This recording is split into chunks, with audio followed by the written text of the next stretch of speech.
Hello Richard, how are you? Hi David. Would you like to tell us a bit about yourself? Yeah, sure. I started as a doctor in the 70s and then in the 80s I went into piercing, and that's how I got here now. Well, that's what we're here for as well, body piercing. But before we get started, would you like to show us your clinic? Yeah, let's go. Okay. Okay Richard, this is obviously the sterilisation room, but can you talk us through what goes on in here? Certainly, come on in. Okay. So how the place is set up is everything starts off dirty over here, goes through a cleaning process and eventually ends up sterile.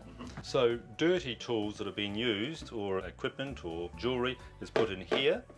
We use these cleaning agents and then are cleaned underwater here with a brush and then put into the ultrasonic cleaner. They spend a good 15 minutes in there. Then they come out, they're washed again and placed on this drying rack. Once it's air dried, it then goes into one of these pouches, which has an indicator to indicate that it's actually been through. The sterilizer itself has a printout that comes down here, and that is the actual proof that something has been sterilized. As an example, I've got here a log of a particular cycle. It's got the load number, which comes out on the top here, and it says how long it's been kept at what temperature and at what pressure. And that's actually a legal requirement. So down the bottom here are all the sterile tools. They're all kept in these drawers here. They're not touched unless they're about to be used. And the next layer up is all sterile jewellery, and above that is clean stuff, but it's not sterile. So this part of everything is all clean or sterile. This part is dirty, and that's how it works. Well, it certainly looks like we've got the equipment sterilised and ready to go. So how about we get on with some body piercing? Okay, let's do it. Okay Richard, this is the piercing room. Can you show us how you prepare for a client? Certainly will. Okay. Okay, so David, the first thing I'm going to do is roll up the sleeves, because obviously you can't make them sterile.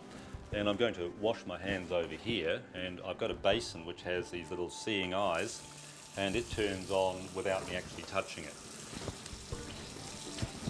There's no point in cleaning your hands and then dirtying them on the actual tap. So I've wet my hands first, and then I'm putting on the actual detergent, and I'm washing my hands, making sure that I get in between the fingers, around the thumbs, on both hands, a bit up the wrists. I've actually washed my hands earlier today in a much more thorough manner, but now I'm doing it repeatedly during the day. I can just do it in a good minute or so. Rinse off well,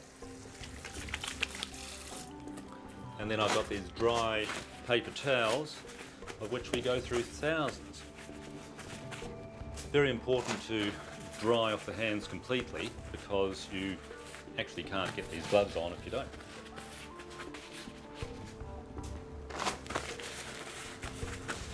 These are not sterile gloves, they're clean gloves. I'll put on sterile gloves later on during the actual procedure, but what I'm doing now is just getting ready.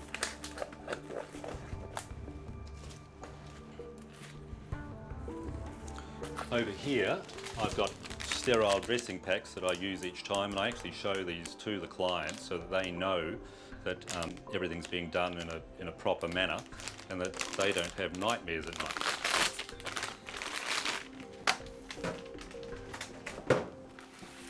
So you open these up. They're actually designed to be opened up in a sequence. And in the middle of this is the sterile field. And everything inside there, which is untouched by these non-sterile gloves, is sterile.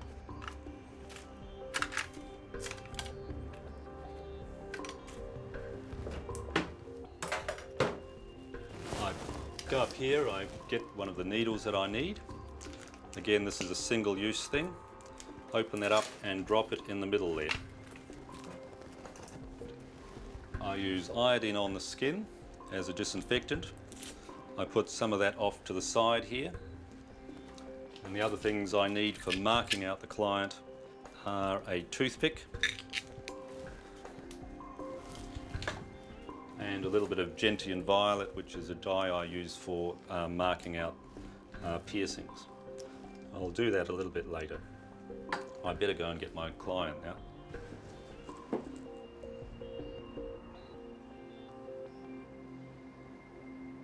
There we go.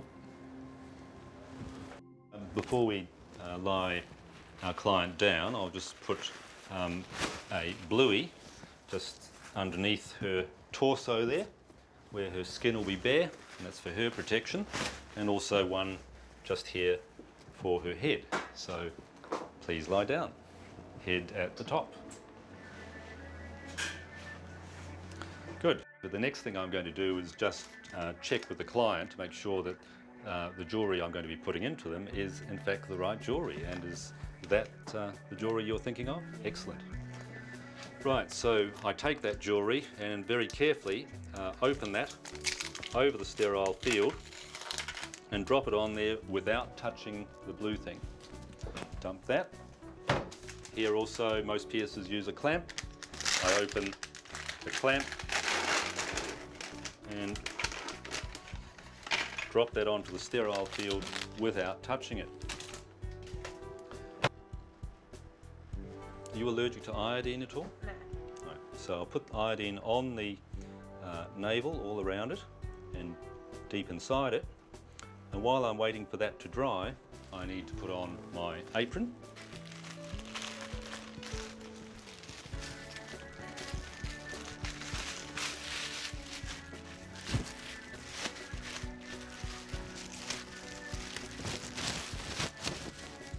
This is a special fashion item that I like to wear.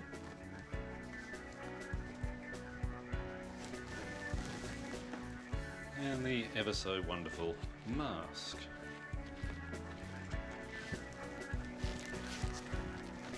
Back over here to the sink, turn that on, I'm letting it warm up. Have the sterile gloves at the ready.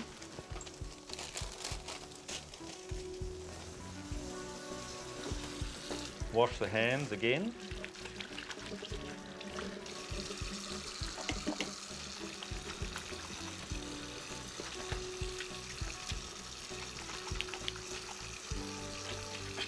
There's no fast way of doing this.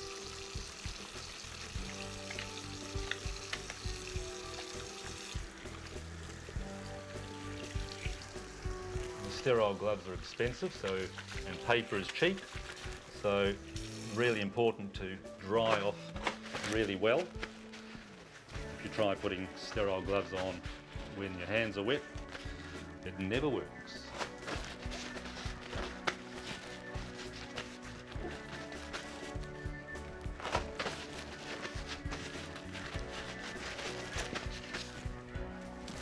I'm going quite overboard. That's the only way.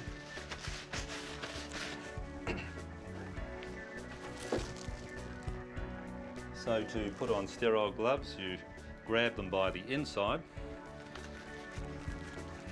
pull them over your left hand. All the outside of this is still sterile. This is not sterile, but it is clean. You put the sterile glove inside the other sterile glove, like so. Put your hand in there, and you're ready to go. What I'll do now is show how you use a clamp to localise exactly where you want the piercing. I've got the crosshairs already marked. Put the clamp on precisely to grab that exactly in the right direction, and then you would get your needle from the sterile field and pop it through from this side, exiting on that side. Personally, I don't use clamps, but either method works. Now it's time for the actual piercing. So we're just pushing that needle through the skin, popping it out just in the middle on our line. We get the jewellery and insert that in the end of the tube, and pull the whole thing through.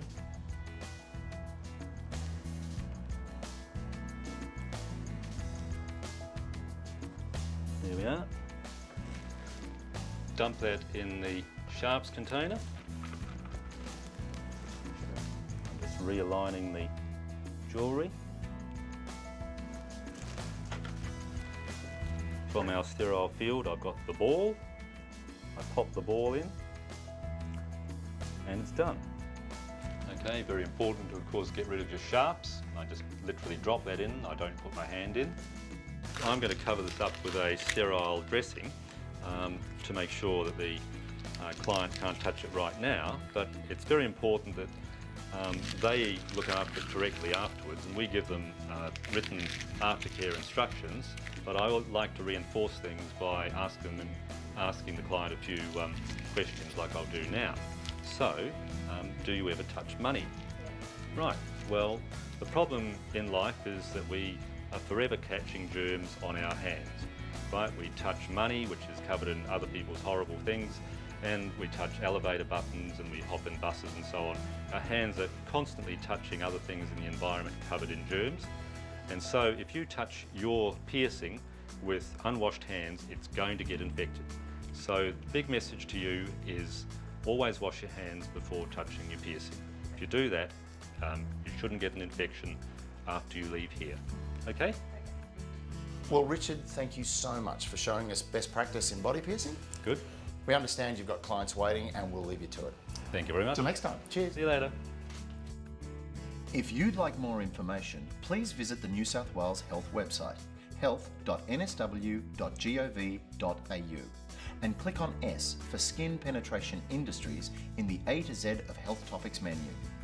For additional information or to lodge a complaint, please contact your local council or public health unit.